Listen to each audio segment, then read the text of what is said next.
Hello friends, welcome to your channel डूअर। एक बार आप सबका फिर से स्वागत है हमारे डूअर चैनल में।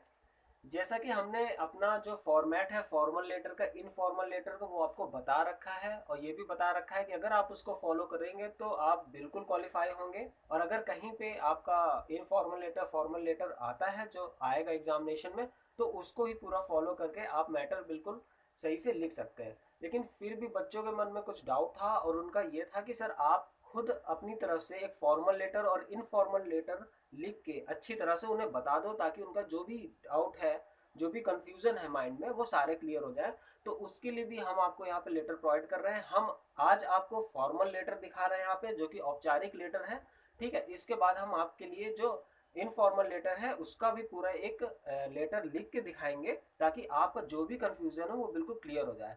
और एक चीज और दोस्तों की, अगर आप देखिए वही बात है कि अगर आप 10 बुकों से कोई चीज पढ़ेंगे, ठीक है, तो कंफ्यूजन होगी होगी। आप एक चीज को फॉलो करो और ये चीज जान के चलो कि आपके लेटर में फर्स्ट इंप्रेशन जो भी पड़ेगा, ठीक है, वो बहुत मैटर करेगा। क्योंकि एग्जामिनर के पास बहुत सी कॉपियां होती हैं और उनके पास बहुत टाइम नहीं होता है। तो बस आप इस चीज को अपने मन में बैठाएं कि अपना जो भी आप राइटिंग रहेगी, आपका जो फॉर्मेट रहेगा, वो बिल्कुल आपके मन में नहीं डाउट होना चाहिए कि ये फॉर्मेट हम क्यों लिख रहे हैं या यहाँ पे क्यों कॉमा लगा रहे हैं। जैसे मैंने कहा है, इंग्लिश में आप अगर लिख रहे हो तो इंग्लिश में आप कॉमन मत लगाना वहाँ पे। लेकिन आप हिंदी में लिख रहे हो तो जो हमने फॉर्मेट दिया अपने चैनल में, आप इसको फॉलो करो, बिल्कुल आप क्वालिफाई होगे। ठीक है, तो आइए देख लेते हैं कि ये जो आपका फॉर्मल लेटर है, आपका जो औपचारिक लेटर है, वो क्या है।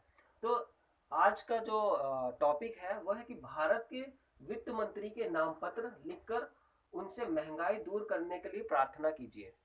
तो ये लेटर वित्त मंत्री के पास जा रहा है, मीन्स ये आपका जो हो गया वो औपचारिक लेटर हो गया। तो ठीक है, अब यहाँ से आप ध्यान दीजिएगा कि आपको कैसे लिखना है, वो मैं आपको स्टेप बाय स्टेप बताऊंगा।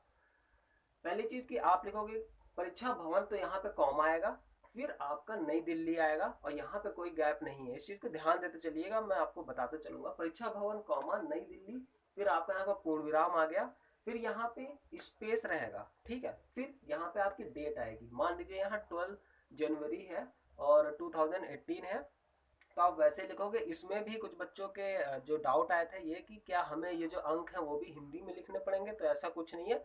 ये आप लिख सकते हो कि 12 आपने हिंदी में जनवरी लिख दिया, 2018 लिख दिया, ये कोई गलत नहीं करने वाला। ठीक है, बहुत ज़्यादा कंफ्यूज मत होइए, क्योंकि जो फॉर्मेट एग्जामिनर के पास है वो बस उसको फॉलो करेगा। और वो आप खुद समझ सकते हो कि यूपीएससी का यहाँ पे पैनल नहीं बैठने वाला है। इनके उतने कम कैंडिडेट्स नहीं है, इनके पास कैंडिडेट्स काफ़ी हैं। तो आप एक तरह से समझ सकते हो, ये मैंने हिंट दे दिया कि कहीं पे इतना वो आपको कंफ्यूज होकर नहीं चलना है। तो आप यहाँ पे जो डेट है वो आप उसमें डाल सकते हो। ठीक है, जैसे मैंने बताया, हर चीज़ हिंदी में लेकर नहीं चलनी है।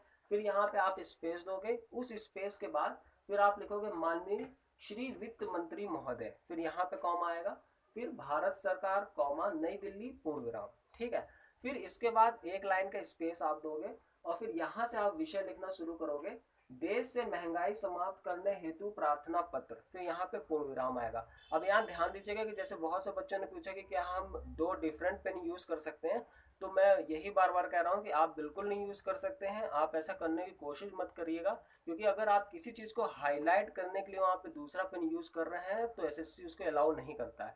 आप इंस्ट्रक्शन जो है वो पहले जरूर पढ़िएगा, अगर इंस्ट्रक्शन में लिखा है तो आप उनको यूज करिएगा। फिर उसके बगैर आप अपनी तरफ से कोई चीज़ इम्प्लाई मत करिएगा, और ना आपकी कॉपी रिजेक्ट हो जाएगी। और पहली चीज़ और कि जब अभी आपका जो एडमिट कार्ड डाउनलोड होगा तो उसमें साफ साफ लिखा होगा कि आपको क्या क्या चीज़ें नहीं ले जानी है। जैसे इवन आपको पेन भी नहीं ले जाना होगा, पेन भी वहाँ पे दिया जाएगा, लेकिन आप अपनी तरफ से ले जाइएगा। क्योंकि वो चीज़ मैं नहीं कह सकता कि वो वहाँ पे मतलब कि वो लोग करेंगे कि नहीं इस चीज़ को पूरी तरह से, लेकिन ये है कि उस पर इंस्ट्रक्शन लिखे रहते हैं। तो वो आप पढ़ लीजिएगा, अगर दो पेन लिखे हैं तो वेल एंड गुड, वरना फिर आप अपनी तरफ से कोई चीज़ मत ऐड करिएगा, वरना कॉपी रिजेक्ट होने के चांसेस ज़्यादा हो जाएंगे। फिर यहाँ पे देखिए एक लाइन का फिर आप स्पेस दोगे विषय के बाद, फिर आप लिखोगे मान्यवर, फिर आपका आएगा कॉमा, फिर आप सीधे यहाँ से डायरेक्ट स्टार्ट कर दोगे कि मैं इस पत्र के माध्यम से आपका ध्यान देशव्यापी महंगाई की ओर केंद्रित करना चाहता हूँ। आज सभी आवश्यक वस्तुओं तथा अन्य उपभोक्ता वस्तुओं के दाम आसमान छू रहे हैं, जो देश की मध्यम तथा निम्न वर्गीय जनता के लिए एक अभिशाप है। ठीक, फिर जिस प्रकार देश की सुरक्षा के लिए उसकी वह सीमाओं का ध्यान सरकार की ओर से रखा जाता है, उसी प्रकार देश की आंतरिक स्थिति को ठीक रखने के लिए देश की बढ़ती महंगाई रोकने के प्रयास किए जाने चाहिए। फिर इसके बाद आपको यहाँ स्पेस नहीं देना है लाइन का, इसके बाद आप डायरेक्ट आ जाओगे, फिर वहां लिखोगे आज का युग महंगाई का युग कहलाता है, इस महंगाई से उच्च वर्ग को तो किसी परेशानी का सामना नहीं करना पड़ता, कौमा, परंतु निम्न वर्ग के लोग भूखे रहने को विवश हैं, पूर्ण विराम। फिर आज दैनिक आवश्यकताएं भी मुश्किल से पूरी हो पाती हैं, फिर ऐशो आराम के बारे में तो सोचा भी नहीं जा सकता है।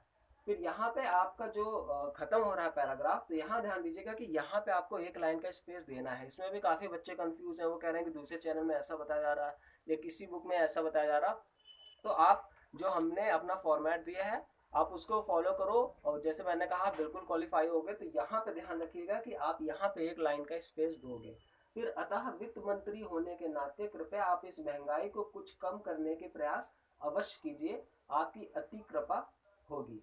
फिर इसके बाद यहाँ पे आप स्पेस देंगे एक लाइन का, सा धन्यवाद। फिर इसके बाद भवदी उसके नीचे आएगा, फिर XYZ आभाषा जो भी आप लिखना चाहे। तो ये एक पूरा फॉर्मेट है, आप इसको चाहे तो नोट डाउन कर लीजिए। और ऐसा मिलता जुलता कोई भी अगर फॉर्मल लेटर आता है तो आप पूरी तरह से इसको ही लिख सकते हो, वरना थोड़ा सा बदलाव करके लिख सकते हो। और अगर ये नहीं भी आता है तो फॉर्मेट आपको पूरा ऐसा ही रखना है, आपको पूरे नंबर मिलेंगे, क्योंकि ये रेफरेंस बुक से जो भी हम बताते हैं रेफरेंस बुक से ही रहता है, ना कि कहीं इधर उधर से लेके आपका भविष्य जो है वो खराब करने का हमारा कोई लक्ष्य है। हम ये चाहते हैं आप सब सफल हो, हमसे ऐसे जुड़े रहें। और जो हमारा वीडियो है वो जरूर अपने दोस्तों को शेयर करिएगा और हमारा चैनल सब्सक्राइब करिए। और इससे रिलेटेड कोई भी क्वेरी डाउट हो तो जरूर कमेंट करिएगा। और जितने, जैसे कि हमने पहले कह रखा है कि जितने व्यूज़ आएंगे, जितने कमेंट्स आएंगे, तो हम उसी तरह से वीडियो बनाते जाते हैं। हमारी टीम को ये पता लगता रहता है कि आपको किस चीज़ की क्या आवश्यकता है। जैसे कि कमेंट आ रहे थे कि फॉर्मल और इनफॉर्मल लेटर आपको दिए जाएं, तो आज हमने फॉर्मल लेटर दे दिया है और कल आपके लिए इनफॉर्मल लेटर का भी पूरा प्रारूप लाएंगे, उसको भी आप जरूर देखिएगा। Thank you, take care, bye bye.